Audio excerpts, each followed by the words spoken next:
Aujourd'hui dans le Bitcoin, désolé de mon absence d'hier, il y avait la connexion internet de la voisine qui a lâché. Du coup, elle pouvait plus faire de trading, c'est dommage. Il s'appelle déjà comment l'appareil qui a lâché? C'est le modem. C'est ça, c'est le modem. Ensuite, je suis venu chez vous pour vérifier les branchements. Puis, vous m'avez refoulé. C'est parce que tu n'avais pas l'uniforme de plombier. Agnès, c'est pas les plombiers qui réparent les lignes internet. Oui, mais ça tirait tellement bien. Du coup, elle m'a dit de me barrer, c'est ce que j'ai fait. Mais ensuite, elle a commencé à me harceler devant la fenêtre pour que je lui aide quand même. Oui, mais. Oui, mais j'avais plus internet. Pour commencer, il y a le SP500 qui est en train de faire de la merde, en train de cracher. C'est à prendre en compte puisque ça peut impacter bien sûr le marché crypto. Si vraiment on a un gros crash, hop, ça va impacter le marché crypto. Tout comme ici en 2020, ça a impacté le marché crypto et puis on s'est pété la gueule, moins 60%, il me semble un délire comme ça. Surveillez donc le SP500 et les news Covid, vaccin obligatoire en Autriche, réinsertion de la Gestapo en Allemagne, des trucs comme ça, donc renseignez-vous. Pour commencer, la fameuse ligne blanche qui fait office de bull market ou bear market, tiens, là en effet pour l'instant c'était un fake out vers le bas, tout comme il a fait par exemple ici un petit fake out, voilà c'est moche, voilà, fake out vers le bas, ici pareil fake out vers le bas pour ensuite réintégrer, et vu que ça ressemble énormément, ces deux moves là, donc ici et là, il est monté légèrement pour descendre, réintégrer puis toucher la résistance suivante. Là, bah, théoriquement, il peut remonter aussi jusqu'à la résistance suivante. Alors, j'ai remarqué que le Fibonacci diagonal est plus précis au niveau des supports résistance. Alors là, en effet, c'est un fake out vers le bas, tout comme ici, léger fake out vers le bas pour ensuite remonter. Et quand on l'a réintégré ensuite, rebond sur le support Fibonacci pour ensuite atteindre la prochaine résistance. Voilà, et regardez comme c'est magnifique, ce niveau Fibonacci faisait vraiment office de support solide puisqu'on rebondissait plein de fois dessus, ici, sans jamais se faire sélectionner vers le bas, à part ici avec ce fake out, pour ensuite rebondir. Donc là, on peut également rebondir pas mal pour ensuite atteindre cette target ici vers les 61 700 environ. Voilà. Je trouve que les targets sont vraiment précises ici, les rebonds sont très précis. Support, résistance, ici, support sur cette ligne-là, résistance ici, support, résistance, ici, résistance, ici, support un peu chelou, là, je suis d'accord, ça fait un peu de la merde dans cette zone-là. Support au niveau du 0,618, support 0,786, résistance 0,618, etc. Et même ici, support, résistance. Et là, voilà, support sur le 1 en bas. Le top, il est pas sur la TH précédent, il est ici, au niveau de ce top-là, puisque c'est plus cohérent au niveau des supports résistance en diagonale. Alors, fake out ici vers le bas, oui, mais nécessaire selon moi, puisque on était pile poil sur le 0,5, enfin plus ou moins sur 0,5 ici. Voilà, niveau 0,5 fib. Alors, c'est un peu moche là, on voit rien du tout, mais bref. 0,5 ici, puisqu'il a également rebondi sur 0,5 pour rebondir ici. Si on refait le Fibonacci ici, je vais le mettre à côté, comme ça on verra mieux. Hop là. Ici, il avait rebondi plus ou moins sur 0,5 pour ensuite rebondir. Et là, une fois de plus, on était sur 0,5 avec ce petit rebond ici. Donc peut-être un deuxième retest, qui sait. Sinon, on est toujours dans ce broadening pattern. En effet, on a eu un fake out ici, d'accord. On a pété ce broadening pattern pour réintégrer. Mais voilà, théoriquement, on est toujours dans ce broadening pattern, tout comme ici. Voilà, broadening pattern, hop. Là, on monte. Et quand ça break, on prend la plus petite hauteur du broadening pattern et on met du côté où ça break, par exemple ici. La target atteinte. Et la deuxième, sauf erreur, n'a pas été atteinte. Enfin, elle a été atteinte sur le long terme, mais pas sur le court terme. Voilà, deuxième target ici. Ça a été atteint, mais sur le plus long terme. Et ici, si on pète, donc d'un côté, la plus petite target, c'est ça.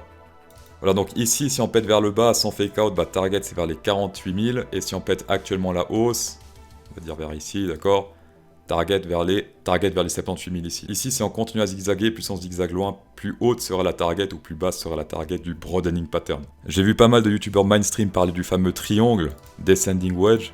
Voilà, alors là, on va mettre en rouge. There is a descending wedge right here.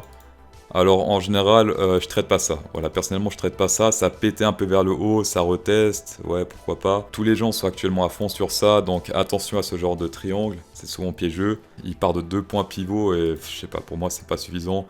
Voilà, ici, on avait que 2 points pivots, 1, 2. Et après, la break, et ils disent oh, there's a triangle. Alors oui, en effet, ça fonctionnait, sauf que l'entrée, c'était ici, puisque la confirmation de la cassure était là.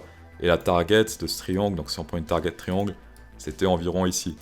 Donc, risque-récompense n'est pas ouf pour prendre ce triangle. Ils disent, ouais, c'est incroyable, c'est un triangle.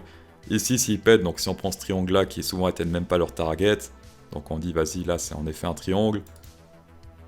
Hop, on met ça à droite. Oui, la target serait vers les 66 000. Je traite pas ça, d'accord. Personnellement, je traite pas ça à vos risques et périls. Ma première TP, c'est ici sur le Fibonacci, 61 000 et quelques. Si vous voulez prendre la TP du triangle, allez-y, mais à vos risques et périls. Seul truc danger ici, c'est le funding rate que je vois actuellement, puisqu'on est dans la zone danger niveau funding rate, c'est-à-dire que, en général, dans le passé, là, depuis le crash, enfin depuis la TH, À chaque fois qu'on rentre plus ou moins dans cette zone, on se fait rejeter. Ici, ici, là aussi, et là on reteste cette zone actuellement. Voilà, si on est du côté boule, ça fait un peu flipper. Niveau order sur FTX, pas grand chose en haut, pas grand chose en bas. Il y avait des ordres hier qui ont disparu, sinon pas grand chose à dire ici. Pour faire les trades, ça se passe sur Bybit, la plateforme avec le moins de frais de trade au monde. Prochain launchpad ici, dans 6 jours et 13 heures, il y en a un par semaine, donc c'est vraiment stylé. On a toujours des tokens qui sont offerts gratuitement ici, selon le nombre de bit tokens qu'on possède. Donc plus vous avez de bit tokens, plus vous recevez de coins durant les launchpads, la prochaine dans 6 jours. Attention, très important, il faut posséder les bit tokens 5 jours au moins avant le lancement. Donc si vous achetez les bit tokens dans 3 jours, par exemple, dans 6 jours, vous n'aurez pas les tokens depuis 5 jours. Et dans ce cas, il faudra attendre le prochain launchpad pour participer au prochain launchpad, tout simplement. On va passer sur Ethereum. Donc actuellement, on va voir ce dimanche si on va clôturer en weekly au-dessus de cette résistance. Très important, c'est la clôture qui compte, pas la tige. Si on clôture au-dessus de ce niveau dimanche soir, eh bien non seulement c'est très bon pour le Ethereum, mais aussi pour les alts, parce que le Ethereum en général c'est un peu la locomotive des alts. Après, jusqu'à dimanche soir, tout peut se produire. On va passer au connu public. Ici on a Alix64 qui dit « AXS, s'il te plaît ».